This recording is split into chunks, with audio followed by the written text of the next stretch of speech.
লাল সবুজের পতাকা হাতে নিয়ে দেশের জন্য জীবন উৎসর্গের শপথ।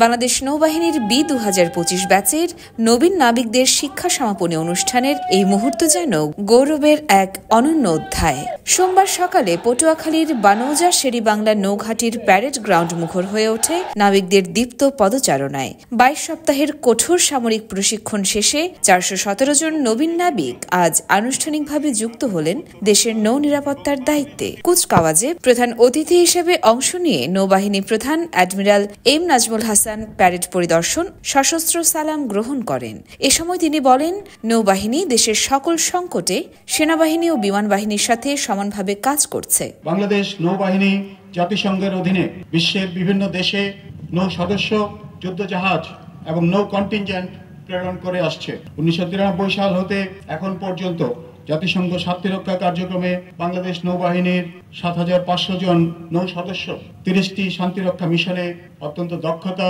ও পেশাদারিত্বের সাথে দায়িত্ব পালন করে চলেছে। অনুষ্ঠান শেষে পরে কৃতিত্বপূর্ণ ফলাফল অর্জনকারী শ্রেষ্ঠ ৩ নবীন নাবিকদের হাতে পুরস্কার তুলে দেয় বাহিনী প্রধান। নবীন নাবিকদের মধ্যে এবার সর্বোচ্চ উৎকর্ষ অর্জন করে সেরা চৌকস নাবিক হিসাবে নৌপ্রধান পদক লাভ করে রিজান মোল্লা।